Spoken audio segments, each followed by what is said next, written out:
Hello at magandang umaga po mga kaibigan, nandito na naman tayo sa aming munting babuyan para sa isa na namang episode. Today's episode ay magbibigay lang po ako ng update sa aming buntis na mga inahin at ibang mga alaga dito sa backyard. Kung napanood ang mga nakaraang mga episode ay ito po ang inahin na binigyan namin ng go na din para maglandi at nabulugan na. Ngayon ay nasa 27 days na nang napabarakuhan, nalampasan na ang unang 21 days at sa awa ng Diyos ay hindi nag-reheat. Sana magtuloy lang hanggang sa ika-42 days. Monitor uli natin sa ika-42 days kung mag-reheat at kapag nalampasan ay mataas na ang chance na buntis na sa kanyang pangalawang party.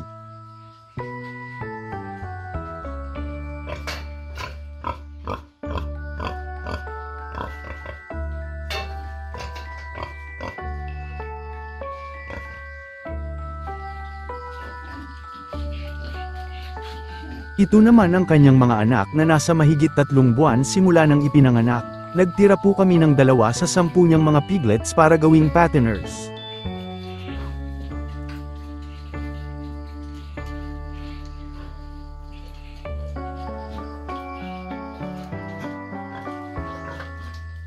Itong inahin naman ay nasa 77 days na ang pagbubuntis sa kanyang pang-8 party.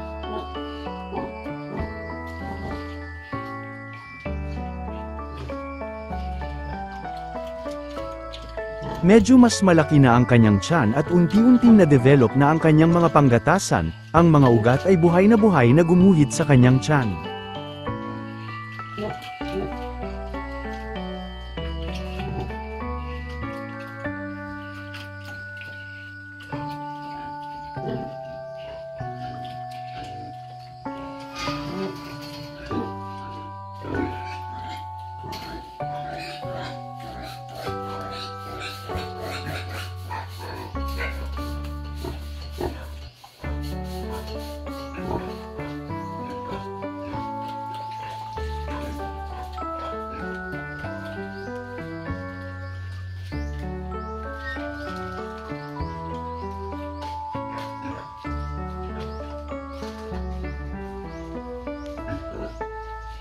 Sila naman ang kanyang mga anak.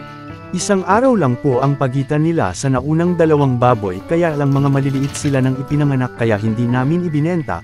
Malaki na ang isa pero ang kapatid ay napag-iwanan na sa laki.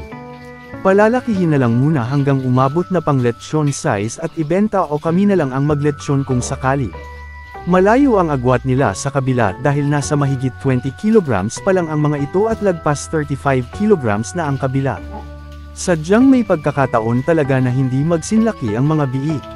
Sa mga ganitong klaseng mga biik ay hindi na masyadong binibigyan namin ng atensyon na hahabulin pa ang laki ng mga kasabayan, pakakainin lang at gamutin kung may dinaramdam at kapag umabot na sa pangletsyon ay maaari ng ibenta o pangkonsumo lang. Maliliit kasi sila simula nang ipinanganak at nabubuli pa sa pagsuso at pagkain, lumalaki naman sila pero mas mabagal kumpara sa iba.